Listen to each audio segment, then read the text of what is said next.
Très chers compatriotes réunis en prière ce samedi, et je voudrais, comme d'habitude, introduire cette requête à travers une petite exhortation, la requête, allais-je dire, de la prière à travers une petite exhortation qui va te pousser, et qui va nous pousser dans la prière, en tout cas. Et cette requête sur base d'une exhortation, c'est aussi un constat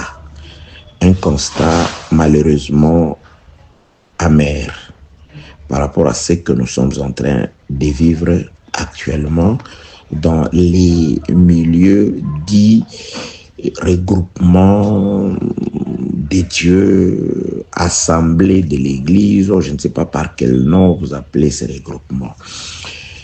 Nous prenons Psaume chapitre 122, le premier et le deuxième verset. Il est écrit « Cantique des degrés de David. Je suis dans la joie quand on me dit « Allons à la maison de l'Éternel. Nos pieds s'arrêtent dans tes portes, Jérusalem. » Très chers compatriotes, une petite exhortation qui va nous conduire dans la prière. Ici, David est en train de chanter. Il dit quelque chose. Je vais d'abord dire, c'est un passage des Écritures que nous disons. Nous les chantons dans nos cantiques.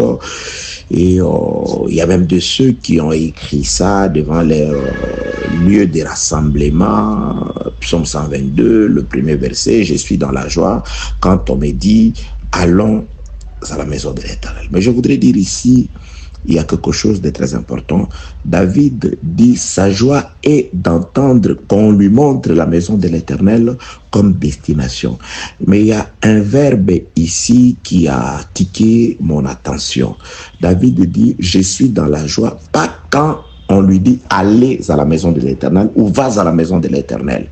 Mais celui qui annonce à David, celui qui demande à David de se rendre à la maison de l'Éternel, il fait partie de ce voyage. Suivez très bien, très chers compatriotes, la nuance. David dit, je suis dans la joie quand on me dit allons. C'est-à-dire la personne qui dit à David d'aller à la maison de l'Éternel, lui également fait partie du voyage. Il dit, allons à la maison de l'Éternel. Contrairement à ce qui se passe aujourd'hui, nous assistons plus à des gens qui disent aux autres ce qu'ils doivent faire sans qu'eux-mêmes ne puissent faire cette même chose-là. Jésus-Christ a fait cette reproche aux anciens, aux sacrificateurs et souverains sacrificateurs de son époque. Il a dit, le souverain sacrificateur, vous chargez les fardeaux sur le peuple, les fardeaux que vous ne remuez pas du doigt. C'est-à-dire les souverains sacrificateurs étaient ceux qui demandaient aux autres de pratiquer une parole dont eux-mêmes ne pratiquaient pas.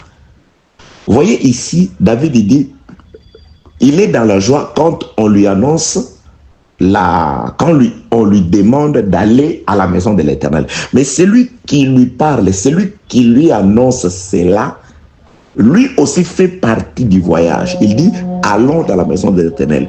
Donc, aujourd'hui, je répète, très chers compatriotes, et j'ai dit, c'est un constat et un constat très amer. Nous avons dans les lieux de regroupement, appelés communément église, je ne sais pas comment vous pouvez appeler ces lieux, nous avons des personnes qui se mettent devant les gens pour enseigner sans qu'ils soient réellement devant les gens. C'est-à-dire, il est devant les gens juste pour dire, mais il n'est pas le directeur. Il n'est pas celui qui montre la voie. Il n'est pas celui qui prêche par l'exemple. Prêcher par l'exemple veut dire tout simplement dire être le modèle par la pratique de la parole que tu prêches. C'est pourquoi David dit, j'insiste, je suis dans la joie quand on me dit, celui qui annonce la nouvelle à David, lui également fait partie du voyage. Allons. Il dit à David, allons. Lui ne reste pas, il dit à David, allez. Lui ne reste pas, il enseigne aux autres de marcher selon la parole. Lui, sa vie, c'est complètement, il vit au gré des désirs de la chair. Il est complètement abandonné à la vie terrestre, à la vie du monde. C'est un hypocrite. C'est quelqu'un qui consomme le péché comme la nourriture. Mais c'est celui-là qui veut se placer devant les gens. Il est devant les gens, mais son comportement n'est pas exemplaire. Il est sur l'estrade, il est là, il veut se placer sur l'estrade, il veut se placer du haut de la chair pour parler. Mais quand vous faites attention à ce qu'il vit, il dit non, pourquoi vous me surveillez? Pourquoi vous voulez me contrôler? Je ne sais pas, entre guillemets, votre pasteur. Ne touchez pas à mes oins. Mais c'est quoi ça, cette onction qui ne fait pas de toi un homme de différent, un homme exemple, un homme modèle? David dit que celui qui lui demande d'aller à la maison de l'Éternel, il fait partie du voyage. Bien aimé, Paul dit, soyez mes imitateurs comme je le suis de Jésus. Le même frère Paul, il écrit, dès Corinthiens chapitre 10, il dit, ce peuple-là d'Israël, il buvait à un rocher qui le suivait. Et ces rochers étaient Christ. C'est-à-dire, lorsqu'ils faisaient leur voyage, Christ, d'après les frères Paul, ne les a pas abandonnés. Les rochers les suivaient. Dieu n'a pas laissé le peuple. Dieu n'est pas resté au ciel. Il a juste fait sortir le peuple. Lui, il est resté. Non, la Bible déclare, c'est Dieu-là. Quand il a ordonné, afin que l'agneau soit immolé, le cœur de Pharaon a permis à ce que le peuple puisse être libéré. Le peuple est sorti, Pharaon les a poursuivis dans la mer Rouge. Dieu était là, il a combattu pour le peuple, il a anéanti Pharaon et son armée.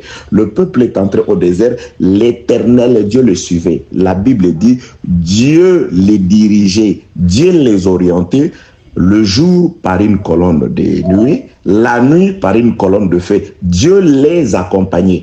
Dieu est celui qui dit allons à la maison de l'Éternel. Dieu faisait partie du voyage. Ça ne veut pas dire toi tu es là, tu es comme sycomore, tu aides les autres à monter sur toi. Il voit Jésus. Jésus dit à Zachée, tu descends du sycomore, tu vas, j'entre avec toi dans la maison, les sycomores entrent. Oui, il y a des prédicateurs qui sont comme ça. Ils disent, croyez à Dieu, Dieu est bon, marchez comme ça. Et ces gens qui les écoutent, Dieu est avec ces gens. Lui, il reste dehors comme sycomore. Il est comme un panneau indicateur sur une voie qui montre, voilà la direction de Monaco, voilà la direction de Kinshasa. Les panneaux restent là. Celui qui est dans la voiture ou à pied, il va à Monaco, le panneau reste toujours là. Paul dit à son fils bien-aimé Timothée, veille sur toi et sur ton enseignement. Veille sur toi et sur ton enseignement. En agissant ainsi, tu te sauveras toi-même et tu sauveras ceux qui t'écoutent. Bien-aimé, nous devons dire allons. Tu ne dois pas dire aux gens allez. Tu ne dois pas dire aux gens pratiquez pendant que tu es un hypocrite. Paul dit à Timothée, si tu n'agis pas ainsi, si tu ne veilles pas sur toi et sur ton enseignement, tu seras rejeté après avoir prêché aux autres, très chers compatriotes. Aujourd'hui, on dirait que ne peut devenir prédicateur que celui qui peut expliquer l'Apocalypse, il peut expliquer des révélations, il peut parler pendant des jours et des jours, mais il n'est pas capable de pouvoir remuer du doigt ce qu'il dit aux autres de faire. Aujourd'hui, on dirait on ne peut devenir prédicateur que si on sait expliquer des choses, mais on ne sait pas expliquer la vie de Dieu à travers son comportement. Bien aimé, c'est un constat amer. Je me retrouve parfois, vous voyez, j'étais dans un forum, j'entends, on était en train de pouvoir, je ne sais pas, sanctionner un prédicateur qui aurait passé beaucoup d'années avec la femme de son prochain. Très chers compatriotes, le Saint-Esprit. Le Saint-Esprit. Le Saint-Esprit.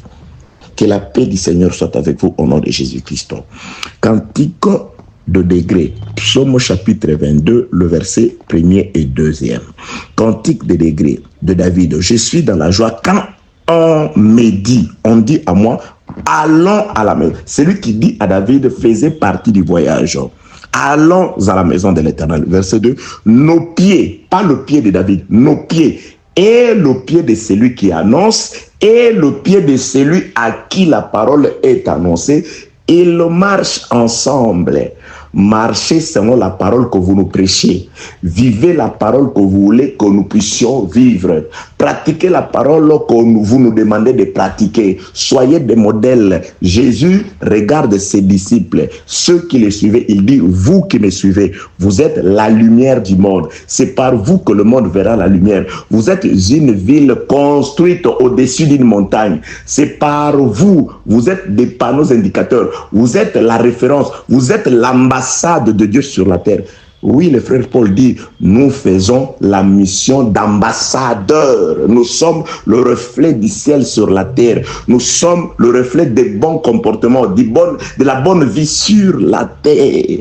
Nos pieds s'arrêtent, nos pieds, et le pied de celui qui annonce, et le pied de celui à qui l'évangile est annoncé. Le modèle. Prédicateur, soyez modèle. Bon, là, il ne s'adresse qu'aux prédicateurs. Oui, je m'adresse à tout le monde, à ceux qui veulent suivre Dieu, car nous sommes appelés à être des prédicateurs d'une manière ou d'une autre. Même si tu ne passes pas devant les gens pour prêcher verbalement, mais ta vie doit être le sel de la terre. Ta vie doit transmettre la saveur, les goûts dans le monde. Les gens doivent aimer Christ de par ta façon de vivre. Les gens doivent venir à Christ de par ta façon de parler. Les gens doivent venir à Christ de par ta douceur, de par ta manière de t'appliquer à ce qui est écrit, de vivre la parole, de refléter le ciel sur la terre.